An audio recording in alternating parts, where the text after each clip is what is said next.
¿Qué tienen en común la astrología, Mallorca, una orquesta del siglo XIX y bandas como Meshuggah? Pues aunque no lo creas, están más conectadas de lo que parece. Bienvenidos a un nuevo vídeo donde relacionamos música clásica con heavy metal.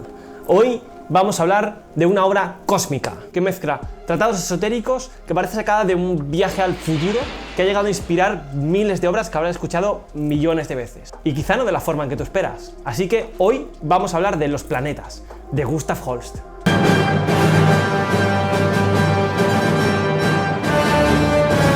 Los planetas es una suite orquestal de 7 movimientos, es decir, un disco con 7 canciones ligadas entre sí por un tema en común.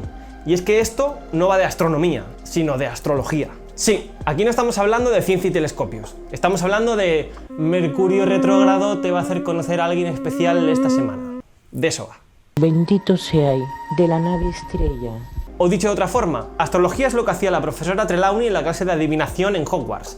Astronomía es lo que hacía Stephen Hawking hablando de agujeros negros, de lo cual nunca entendiste una palabra. Lo más flipante de todo esto es que Holst cogió todo ese imaginario esotérico para crear una música completamente moderna, compases irregulares, atmósferas increíbles, polirritmias. Esto es básicamente Gent sin guitarras. Holst nació en 1874 en Inglaterra y desde joven fue un personaje peculiar. Tenía neuritis en la mano derecha, asma, problemas de visión. O sea, físicamente es como si lo hubieran construido con un DLC defectuoso y con piezas de Lego masticadas por tu perro. Para que te des cuenta de la dimensión de los problemas en la mano derecha de Holst, él mismo decía que su mano parecía gelatina cargada de electricidad. O sea, imagínate cómo debía ser aquello para tocar el piano. Como tocar el piano le fue cada vez más complicado, al final se pasó al trombón y terminó sobreviviendo tocando en teatros y en resorts turísticos. Porque así es, amigos, la vida del músico ya era complicada hace 100 años. Qué bonito es el arte. Musicalmente, Holst empezó influenciado por Wagner y por Strauss. Tenéis un vídeo analizando a Wagner y el power metal en el canal. Os dejo por aquí el enlace y en el link de la descripción. Más tarde, Holst fue influenciado por el folk inglés tradicional y por artistas más modernos como Ravel. Entonces, todo esto le dio una concepción mucho más moderna a su música. Además, también estaba influenciado por la poesía, sobre todo por Walt Whitman. Sí, Walt Whitman, el de la película del Club de los Poetas Muertos. To quote from Whitman, "Oh me, oh life of the question. Walt Whitman, ¿cuánto te quiero? The powerful play goes on and you may contribute a verse. What will your verse be?" Pero aquí viene lo importante. Holst estaba muy interesado en temas de esoterismo, astrología y teosofía. En parte le venía por su madrastra, quien estaba muy conectada con las ideas de Madame Blavatsky. Y tú te preguntarás, ¿qué es la teosofía? Pues yo te lo voy a contar. La teosofía era un movimiento abanderado por Madame Blavatsky o Elena Blavatsky, que defendía que debajo de todas las religiones había una verdad común. Y para poder extraer esa verdad utilizaban textos orientales de filosofía, astrología, diferentes herramientas del mundo esotérico. Pero no creas que esto eran 4 frikis en un sótano. O sí, dímelo tú en comentarios. La cosa es que llegó a influenciar a artistas de primer nivel, como Kandinsky, Paul Klee o Piet Mondrian. Todos tenían relación con Blavatsky. Además de todo esto, Holst tenía ideas budistas, socialistas, era bastante tímido y despreciaba la fama en general. Rechazó premios que luego le dieron, rechazó dar entrevistas, rechazaba incluso firmar autógrafos. Básicamente Holst lo que quería era que lo dejaran tranquilo a su bola, dando sus clases y componiendo sobre fuerzas cósmicas. Pero claro, en la Inglaterra de principios del siglo XX, sobre todo en los sectores más conservadores, Holst era visto como un bicho raro. La cosa es que es precisamente con esta mezcla de budismo, esoterismo, influencia oriental, música moderna, ahí es donde aparecen los planetas. La idea de los planetas surge en 1913, en un sitio bastante inesperado para lo que podría ser una obra cósmica: Mallorca. Básicamente Holst estaba en unas vacaciones en Mallorca con un par de amigos, entre ellos había un escritor llamado Clifford Bax, y este le empezó a hablar de astrología y a Holst se le encendió la bombilla. o mejor dicho, la estrella cósmica. Y es que sinceramente hay pocas cosas más peligrosas que un inglés en Mallorca. Menos mal que no le dio por hacer balconing. Los planetas de Holst está basado en el libro El arte de la síntesis, de Alan Leo. Este libro salió en 1912, un año antes de las famosas vacaciones en Mallorca. La cosa es que en cada movimiento de esta suite, en cada canción del disco, lo que hace es asignarle una entidad astrológica a cada planeta. Marte sería un personaje, Júpiter será otro, Venus tendrá otras características. Cada planeta tiene su personalidad. Y aquí empieza lo verdaderamente moderno de esta obra, porque Holst escribe los planetas entre 1914 y 1916, es decir, durante la Primera Guerra Mundial. Y es que la innovación de toda esta obra recae en que Holst utilizó patrones obsesivos, compases irregulares, atmósferas orquestales gigantescas, disonancias brutales. Todo sonaba súper moderno. Y es que esto estamos hablando de 1915. Esto debió ser como escuchar el Destroy Erase Improve de Meshuggah a principios del siglo XX. Es una locura. Y es que piénsalo, o sea, esto es 1915. Mientras medio planeta se estaba acostumbrando a usar la electricidad, Holst estaba componiendo en compases de 5×4. O sea, es muy loco. Durante aquella época, Holst incluso intentó alistarse en el ejército para contribuir a la guerra, pero lo rechazaron. Y es que normal, Gustav, tenías asma, no veías tres en un burro, y tu mano derecha parecía una tostadora poseída por el espíritu de Annabel. ¿A dónde vamos? ¿A dónde vamos, Gustav? De alguna forma, la guerra afectó a la música y a la vida de Holst. Su mujer se presentó como voluntaria para conducir ambulancias, su hermano fue llamado a filas y amigos suyos compositores lucharon en la guerra también y terminaron muriendo. Así que es probable que todas estas influencias terminaran filtrándose en la música de Holst de alguna forma. Y es ahí donde entra Marte. Este movimiento es el que abre la suite. Digamos que es esta canción la que abre el disco, pero no es un movimiento cualquiera, no es una canción cualquiera, es la canción. Básicamente predice medio cine moderno y la mitad del metal progresivo actual. Marte es el portador de la guerra y abre con un motivo musical que se va a ir repitiendo, lo que en música se llama un ostinato. Esto hace que se repita una y otra vez el mismo motivo musical. Pero no es solo eso, dentro de la pieza, Holst la hace en 5×4. Es decir, en vez de en una canción normal contar hasta 4, Holst llega hasta el 5.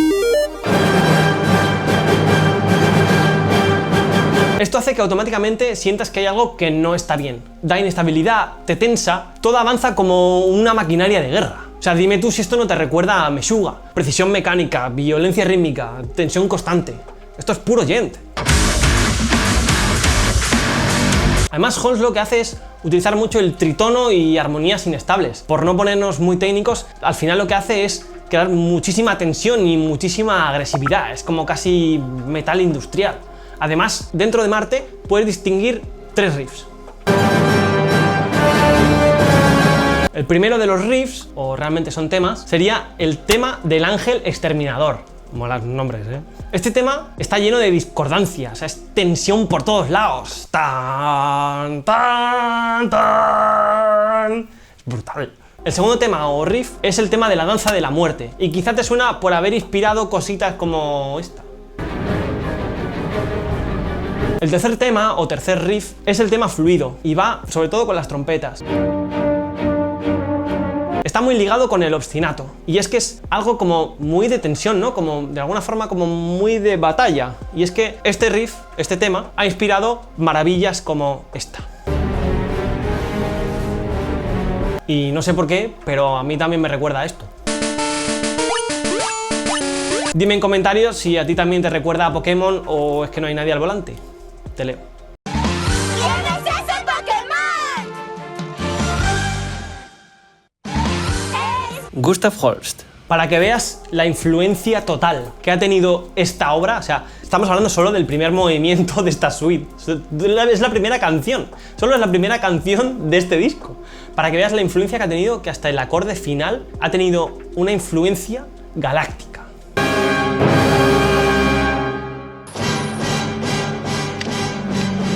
En el arte de la síntesis de Alan Leo califica a Marte como el ángel destructor, el energizador, la ira de Dios. Es como un elemento capaz de empezar a mover las cosas. Pero, después de la guerra, llega la paz, llega Venus. Venus es la portadora de la paz, es como la contestación a Marte. Todo se vuelve mucho más fluido, más relajado. Ese ambiente de guerra desaparece. De golpe pasamos de un tema muy violento, muy bélico, a algo con muchísima atmósfera, cosas muy flotantes, con mucha melodía. Dime tú si esto no podría ser el equivalente a principios del siglo XX de pads etéreos, sensación de calma, de guitarras limpias. Me recuerda bastante a Tesseract. Alan Leo en su libro describe a Mercurio como el mensajero alado y el pensador. Y la verdad es que Holst lo clava bastante porque Mercurio es pura velocidad. Mercurio se basa en cambios constantes, es como si intentaras atraparlo en el aire pero se te escapa de las manos. Holst desarrolla un movimiento o una canción muy juguetona, con muchísimos cambios, con cosas completamente inesperadas. Es como Animals as Leaders convertido en planeta. Tiene ese virtuosismo, esos cambios constantes, ¿no? Como esa mezcla entre ritmos complejos y solos extravagantes. Ok, aquí tenemos que ponernos serios. Escucha esto.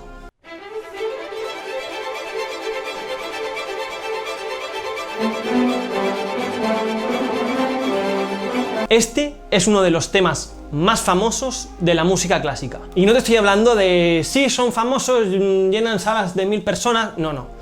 Te estoy hablando de, sí, son famosos, esto es Metallica en Moscú del 91. Esto es Júpiter, el portador de la alegría, y compite en fama con otra obra que igual has escuchado alguna vez.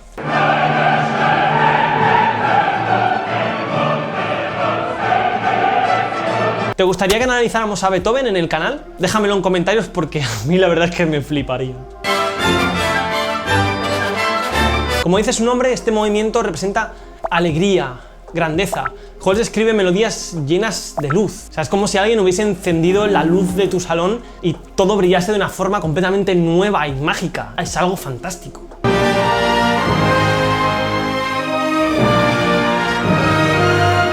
Todo esto está muy guay y es fantástico, pero aquí quiero lanzarte una pregunta. A ver cómo lo digo. A mí todo esto me recuerda a Charlie y la fábrica de chocolate o al sueño que tiene Homer cuando empieza a llover chocolate. ¿Te pasa también? Déjamelo en comentarios. Basado en el chocolate o no, a mí este tema me recuerda de alguna forma a Pliny en los momentos melódicos. Si Júpiter era el elevador, Saturno es el subyugador, el portador de la antigüedad, de la vejez. Este probablemente sea el movimiento más aterrador, la canción que más miedo da. No por la violencia en sí, sino porque es como el destino acercándose de forma inexorable. Da igual lo que hagas, da igual donde te escondas, da igual las formas que tengas de vivir, te va a llegar. Hagas lo que hagas, va por ti. De hecho, hay unas campanas en un punto concreto del movimiento que precisamente tienen como objetivo proyectar eso, esa sensación de que el destino avanza hacia ti, no lo puedes parar. De alguna forma es como que te va a llegar. Si Saturno fuera metal, serían riffs pesados, lentos, una atmósfera oscura y con una densidad más grande que comerte una caja de polvorones en agosto. Saturno sería como si mezclas la densidad de Obscura con la melancolía y la complejidad de Periphery.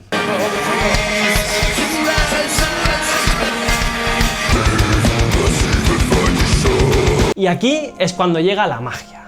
Urano es el mago. Todo es caótico, teatral, imprevisible.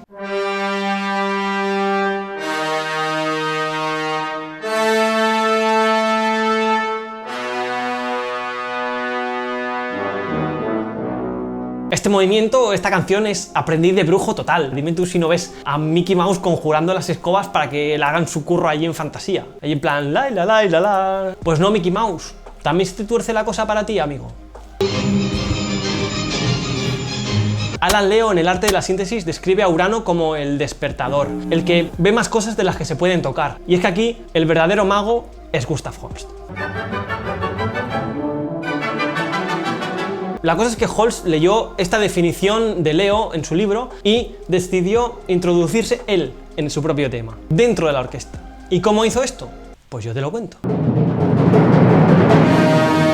Holst cogió ciertas letras de su nombre que estaban relacionadas con la notación musical alemana de aquel momento y las introdujo en la pieza. De esta forma, G equivale a Sol, S equivale a Mi bemol, A equivale a La y H equivale a Si. Con todo esto, Holst coge todas esas notas y crea Urano. ¿Cómo te quedas? Si esto no se merece un like, apaga y vámonos. Con todo esto, es como Monuments, pero 100 años antes. Y después de todo esto, llega Neptuno, el místico, el final. Llegamos al movimiento 7, a la última canción del disco. Y es que esta obra no podía terminar de una forma más increíble. Holst dispuso el coro fuera de la orquesta, es decir, que todo termina desvaneciéndose. Es como un fade out de forma natural a principios del siglo XX.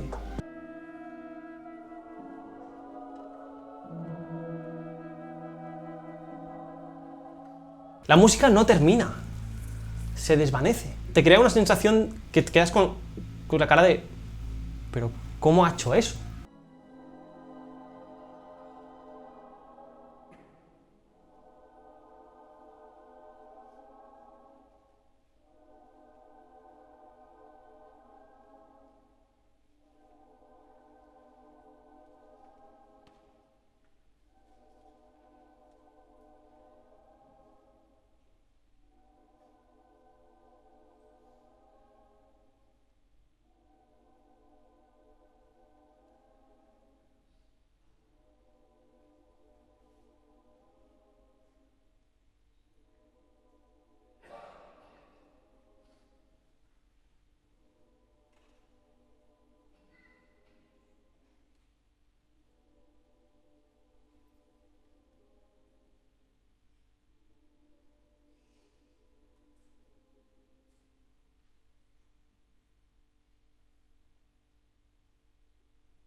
Así que no sé si Gustav Holst inventó el djent y el metal moderno, eso me lo vas a decir tú en comentarios, pero lo que sí demostró Holst es que 100 años antes de inventarse todo esto, la música clásica podía ser gigantesca, increíble y atmosférica a la vez, haciendo de una obra algo completamente influyente para los siguientes 90 años. Uno de los hits de la música clásica de todos los tiempos. Así que la próxima vez que escuches a Meshuggah, a Tesseract o a Animals as Leaders, piensa que quizá en algún rincón del cosmos está Gustav Holst sonriendo mientras compone a 5×4 y leyendo un tratado de astrología.